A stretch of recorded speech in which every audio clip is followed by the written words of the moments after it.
नमस्कार दोस्तों आज जिस स्टॉक के ऊपर मैं चर्चा करने वाला हूं उस स्टॉक का नाम है केफिन टेक्नोलॉजी और आज ही इसने अपना एक नया 52 वीक लो लगाया है दोस्तों। और वो लो है 856 रुपीज एंड 70 पैसा। तो केफिन टेक में एक्चुअली हो क्या रहा है, वो कैसे क्वार्टर 4 के नंबर आए हैं जिस कारण आपको ये गिरावट देखने को मिल रही है, एक नया 52 वीक लो बनता दिखाई दे रहा है। क्या ये जो गिरावट है ये बॉटम फिशिंग का जरिया है, क्या जो एक बहुत ही मैं कहूँगा अपॉर्चुनिटी बहुत अच्छी है, या अभी गिरावट के चांसेस और ज़्यादा हैं। रिपोर्ट्स क्या कह रही हैं, तमाम ब्रोकरेज रिपोर्ट्स क्या कह रही हैं, एज ए रिटेल इन्वेस्टर कौन सी चीज़ हमको ट्रैक करनी है, किस तरह मार्जिन इरोजन एक बड़ा सरदर्द ना सिर्फ केफिन टेक के लिए, इस पूरे के पूरे सेक्टर के लिए बनता चला जा रहा है। वीडियो को अंत तक देखिएगा, बहुत इन्फॉर्मेटिव और बहुत ही मज़ेदार ये पूरी की पूरी वीडियो होने वाली है। आपसे एक रिक्वेस्ट है, इस वीडियो को लाइक ज़रूर कीजिएगा, आपको किसी अन्य स्टॉक पे चर्चा करानी हो वो ज़रूर बताइएगा। और इस बार एक डिफरेंट अप्रोच लिया गया है पूरी की पूरी एनालिसिस का, और अगर आपको ये प्रेजेंटेशन इस प्रकार का वीडियो अच्छा लगा हो तो ज़रूर बताइएगा। नाउ आप देखेंगे यहाँ पे केफिन टेक्नोलॉजीज, आप यहाँ पाते हैं, हम नीचे कर करके चलते हैं 1 मिनट। सबसे पहले है कि यहाँ पर हम बात करेंगे क्रैश। तो भाई आखिर इसमें गिरावट क्यों हुई? देखो भाई, गिरावट होने के चांसेस वही हैं कि 12.5% का रेवेन्यू जंप है लेकिन प्रॉफिट 15% ज़्यादा गिर चुका है। रीज़न 620 बेसिस पॉइंट की गिरावट है एबिटा मार्जिन में। और आप देखेंगे ऐसा क्यों हो रहा है, escalating integration cross from asset paid with severe yield pressure from mutual fund RT. ये जो म्यूचुअल फंड का जो एक रजिस्ट्रार के रूप में जो काम कर रहे थे, वहाँ से जिस प्रकार की यील्ड आनी थी वो नहीं आ रही है, प्लस जो इन्होंने खरीदारी की थी एक कंपनी की, उसके इंटीग्रेशन में लगातार खर्चा हो रहा है। फिर कुछ हिडन मैकेनिक्स आपको यहाँ पर देखने को मिलेंगे, वो क्या क्या है आप देखें यहाँ पे 1 मिनट। पहला है, आप यहाँ पाओगे वैल्यू डिस्कनेक्ट, पैग रेशियो 7.5 का है। और जब आपका पैग रेशियो 7.5 का हो ना, और आपका पैट मात्र 6% की ग्रोथ दिखा रहा हूं प्रॉफिट आफ्टर टैक्स, तो ये एक exaggerated by massive 5,900 crore derivative short trap. तो भाई यही होता है, ठीक है, यानी जो चीजें हैं वो कहीं बहुत ज्यादा अलग आपको लग रही हैं। वैल्यूएशन साफ साफ डिस्कनेक्ट है। टारगेट क्या है भाई, अगर बुल केस हुआ 1200 का टारगेट कहा जा रहा है, जो कंटेजेंट ऑन एसेट इंटीग्रेशन और यील्ड रिकवरी, यानी जो आप इंटीग्रेशन है वो ऑलरेडी जा चुका है, वहां से काफी अच्छे पैसे आएंगे, प्लस ये जो यील्ड है जो म्यूचुअल फंड आरटीए जो ये करते हैं उस पर जो कम आ रही है वहां से रिकवरी देखने को मिलेगी। Bear case, risk of multiple compression to match historical P, अगर इसे हिस्टोरिकल पी में जाना तो यहां से और ज्यादा गिरावट हो सकती है। और बियर केस में 780 रुपए का यहां पे टारगेट कहा जा रहा है। यानी देखो एक चीज तो है, ऑलरेडी बहुत ज्यादा गिरावट हो चुकी है, यहां से 5 to 10% की अगर और गिरावट होती है, एट मैक्स टू 15%, इससे ज्यादा की फिनटेक नीचे आने के चांसेस मोर लेस काफी कम है। फिर जब हम नीचे चलते हैं तो कुछ और चीजों में आते हैं कंपनी को समझने में। क्या है, टॉप लाइन इल्यूजन, 22% से ज्यादा की year on year revenue growth है, आप देख रहे हैं ये शानदार 347 करोड़ 33 लाख रुपीस का रहा है।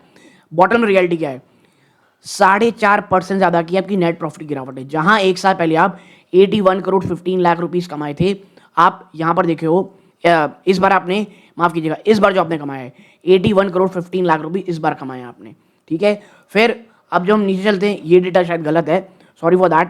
नाउ अब चलते हैं मार्जिन इरोजन जिस प्रकार का हो रहा है, आपको समझना पड़ेगा ये वो कंपनी है एक समय में ना 43.2% के ये मार्जिन में काम करती थी, वहां से 650 से भी माफ कीजिएगा 620 बेस पॉइंट की गिरावट दिखाते हुए सीधा 37%। और यही सबसे बड़ा कंसर्न है। रीजन जो हमने ऊपर देखा, integration cost, cost of acquiring new business और integrating asset fund services directly eroded operational efficiency, ठीक है। तो वन टाइम कॉस्ट है, नो डाउट। देखो जब आप एक कंपनी इंटीग्रेट करते हो, तमाम चीजें करते हो, हिट आता है, वही एक हिट आया है और उसी लिए गिरावट हो रही है। और मैं बार बार इसीलिए कह रहा हूँ केफिन टेक में ना जो एक नेगेटिविटी होनी थी, एक इश्यूज होने थे, वो ऑलरेडी ऑलमोस्ट मुझे लगता हो चुके हैं। अगर आप यहाँ से 5 से 10%, और अगर बाजार साथ नहीं दिया, क्योंकि देखो खबरें ये आ रही हैं कि यूएस की वॉरशिप्स को मल्टीपल जो मिसाइल्स हैं वो स्ट्राइक की हुई हैं, जिस कारण आपको ये दबाव देखने को मिल रहा है और बाजार में। और अगर वो और ज्यादा होता है तो एट मोस्ट 12% की आपको यहाँ से केफिन टेक में गिरावट होगी। बट ऑलरेडी बहुत सारी इक्विटी यहाँ पे प्राइस इन हो चुकी होगी, ये आपको ध्यान में जरूर रखना है, ठीक है। फिर हम जब आगे बढ़ते हैं हम देखते हैं सेगमेंट प्रेशर डायग्नोस्टिक। आप यहाँ पाओगे ईश्वर सॉल्यूशन, जो आईपीओ आता है ना, उनसे को जो पैसा मिलता है उसके रेवेन्यू में 16% ज़्यादा की गिरावट है ईयर ऑन ईयर, 34.5% गिरावट है क्वार्टर ऑन क्वार्टर। अब आपको एक चीज समझ में आएगी, एक्सपोजिंग स्ट्रक्चरल रिलायंस, यानी जो केफिन टेक है वो बहुत ज़्यादा निर्भर करता है, अगर आईपीओ बहुत ज़्यादा नहीं आते हैं जो इस बार नहीं आए हैं, ऑन वॉलेटाइल आईपीओ वॉल्यूम और एक अनप्रेडिक्टेबल कॉर्पोरेट रजिस्ट्री साइकिल, जिस कारण आपको इस सेक्टर में दबाव देखने को मिल रहा है।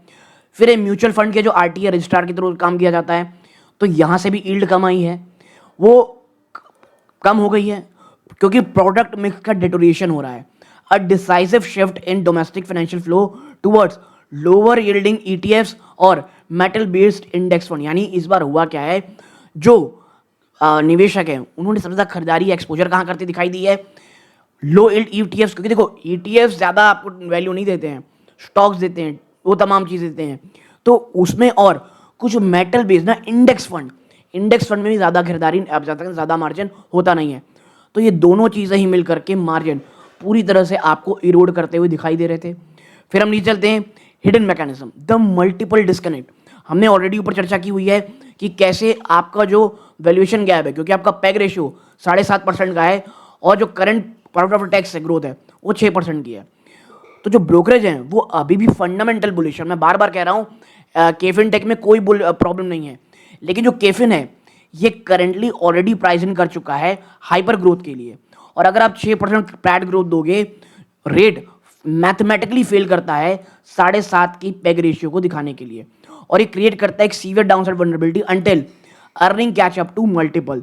और वो कैसे होंगी, मार्जिन वापस से एटलीस्ट 40% तो ऊपर जाए, टैप को 43 ना जाए, 40% से ऊपर जाए, और जो प्रोडक्ट मिक्स है, और सबसे बड़ा ट्रिगर होगा आईपीओस की वापसी। जब एक बहुत सारे आईपीओस वापस आएंगे वो एक ट्रिगर होगा सबसे ज्यादा इन कंपनीज के लिए। ओके, नाउ डेरिवेटिव पोजीशनिंग और टेल रिस्क, ये क्या होता है, आप देखोगे यहाँ पे मैसिव स्पेकुलेशन 12.25% का सर्ज हुआ है ओपन इंटरेस्ट में, ठीक है, और नोशन ऑपरेशनल वैल्यू कितनी है 5,900 करोड़ एज ऑफ May 4। इतना ज़्यादा आप कहा जा रहा है क्या कि एक आप कहते हैं मैसिव ओपन इंटरेस्ट चल रहा है यहाँ पे। मतलब क्या है, आम आदमी के लिए the smart money trap, unpredicted fresh short positioning बनाई जा रही है, जिसके कारण स्टॉक हाईली कंब्यूसेबल हो रहा है, यानी कभी फट के और नीचे जा सकता है, और ऑलमोस्ट आज तो गिरा ही गिरा है। कोई भी पॉजिटिव कैटलिस्ट ये ट्रिगर कर सकता है एक वायलेंट शॉर्ट स्क्यूज, ठीक है। तो ये कहा जा रहा है price stabilisation at 52 week low, जो हमको यहाँ देखने को मिल रहा है। तो अभी भी कंफर्मली कहना कोई नहीं है, बहुत ज़्यादा डेरिवेटिव पोजीशनिंग आपको यहाँ पे देखने को मिल रही है जो कंसर्न पैदा कर रही है as a investors, as a traders की बात करूँ, इन्वेस्टर्स के लिए नहीं। द मैक्रो प्रॉक्सी मैकेनिज्म, देखो आपको समझना पड़ेगा, KFin evaluated as proxy for India's capital market expansion. साफ बात है, अगर कैपिटल मार्केट जितना जल्दी एक्सपैंड होगा, लगातार बढ़ता रहेगा, म्यूचुअल फंड में खरीदारी होगी, बड़े बड़े एसआईपीज आएंगे और ज़्यादा आईपीओस आते चले जाएंगे, उनके लिए बहुत अच्छा होगा। नाउ कोई भी रेगुलेटरी डिले या वैल्यूएशन हडल आपको दिखेंगे for the upcoming NSC IPO, जो ऑलरेडी आ चुका है यहाँ पर, act as an invisible anchor, और ये ऑलरेडी काम कर चुका है, indirectly dampening institutional sentiment for KFin regardless of its own, आप कह सकते हो ओन ऑपरेशनल एग्जीक्यूशन। माफ कीजिएगा, एनएससी आईपीओ का, एनएसडीएल का आईपीओ की बात नहीं हो रही यहाँ पे, एनएससी की आईपीओ की बात हो रही है, मैं थोड़ा कंफ्यूज हो गया था। एनएससी आईपीओ भी आने वाला बाकी है, तो ये मैं कहूँगा एनएससी का आईपीओ ये बहुत बड़ा वैल्यूएशन रीरेटिंग होगी, क्योंकि इस आईपीओ से ज़बरदस्त कमाई होने वाली है, ठीक है। तो ये एक चीज़ें हैं। फिर हम जब आगे बढ़ते हैं, भाई फ्यूचर कैटलिज्म का क्या, फ्यूचर कैटलिस्ट कैसे बात करेंगे, आपको समझना पड़ेगा ग्लोबली 127 नए फंड ऐड किए गए हैं, जिसमें से 6 हाई वैल्यू मैंडेट सिक्योर किए गए with AUM exceeding $100 million. The global pivot, इनका जो इंटरनेशनल बिजनेस है ना केफिन टेक का, वो अब 20% ड्राइव करता है इनके टोटल रेवेन्यू को। तो मैं कहूँगा ये भी चीज़ हमको नहीं भूलनी है। क्यों, टेक अवे लगातार इनका जो एसेट फंड सर्विस है वो लगातार बढ़ रहा है एज अ ग्लोबल एडमिनिस्ट्रेटर, और ये प्राइमरी इंजन होने वाला है to outgo domestic yield pressure जो हमको यहाँ पे देखने को मिल रही है, ठीक है। तो कंपनी ने यूं ही नहीं, मैं जो बार बार कह रहा हूँ, जो एक इंटीग्रेशन कॉस्ट कंपनी बियर कर रही है ऐसा ही नहीं कर रही है। Things are not that bad. फिर डोमेस्टिक मूड, फ्यूचर कैटलिस्ट क्या क्या है भाई, देखो platform diversification, high risk innovation, contract secured for an AMC digital asset platform, 2 नए सोशल इन्वेस्टमेंट फंड मैंडेट किए जा चुके हैं, गिफ्ट सिटी डोमिनेंस, 9 नए मैंडेट इन्होंने जीते हुए हैं, सीमेंटिंग के फंड एज अ प्रीमियर आप कह सकते हैं service provide for India emerging offshore financial hub. ज़्यादा फोकस आप देखोगे जो गिफ्ट सिटी में भी की फंड आ रही है ऑफशोर को लेकर के, ये जो बाहर से और ज़्यादा इन्वेस्टमेंट की बात ये कंपनी कह रही है, बाहर के फंड्स को एक्सपैंड करने की बात की जा रही है, ये बहुत अच्छा है। स्पेशली ये गिफ्ट सिटी डोमिनेंस की बात की जा रही है। फिर perpetual certificate of registration secure to act as central record booking agency provides highly stable long term annuity revenue. तो ये भी कंपनी का बहुत आज, क्योंकि एनपीएस का भी है, सीआरए स्टेटस इनको पास मिल चुका है। तो आपको समझना पड़ेगा कितने सारे क्या चीज़ें आपको यहाँ देखने को मिल रही है। ठीक है, नाउ अगर आप देखोगे chronology of recent corporate actions, कुछ कॉर्पोरेट एक्शंस भी हैं भाई। 14 अप्रैल को ईसॉप का अलॉटमेंट हुआ है। फिर लेट अप्रैल को, यानी लेट अप्रैल को क्या होता है, फाइनल डिविडेंड 12 रुपये का, जी हाँ 12 रुपये कंपनी देती है। और 4 मार्च को होता है derivative shocks, derivative volume spike 5,900 crore near 52 week low. ठीक है, अर्ली मे की बात हो रही है। इतने बड़े अमाउंट का, जैसे हमने ऊपर चर्चा की, ओआई ओपन इंटरेस्ट आपके पास यहाँ पे रखा हुआ है, जो एक अगर कुछ भी होता है पॉजिटिव तो एक शॉर्ट आप कह सकते हैं कंपनी दिखा सकती है। नाउ ये टेक्निकल जोन है, आप पॉज करके पढ़ना चाहते हैं पढ़ सकते हैं। ठीक है, हाँ ये मैं कहूँगा खरीदने बेचने की राय नहीं है, प्लीज़ अपनी वित्तीय सलाहकार से सलाह लें। ये जो यहाँ पे जनरेट किया हुआ है ये प्योरली टर्म पे आप ये कह सकते हो कि प्योरली टर्म पे एआई जनरेटेड है।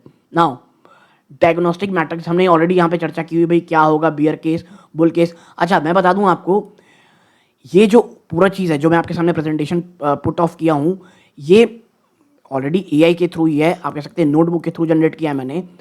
लेकिन उसमें क्या है, डेटा बहुत सारे आए हुए हैं। अगर आपको ये मेरी चीज़ें जो पूरी तरह अच्छी लगी हो, प्लीज़ आप इस वीडियो को लाइक ज़रूर कीजिएगा और कमेंट बॉक्स में बताइए कि क्या ये अच्छा है कि नहीं। हाँ, कुछ गलतियाँ बीच में अगर होंगी, कुछ डेटा अगर थोड़ा बहुत गलत होगा शुरू में, मैं अगर होगा तो मैं आपको बीच में सुधारने बोल दूंगा क्या गलत है क्या सही है।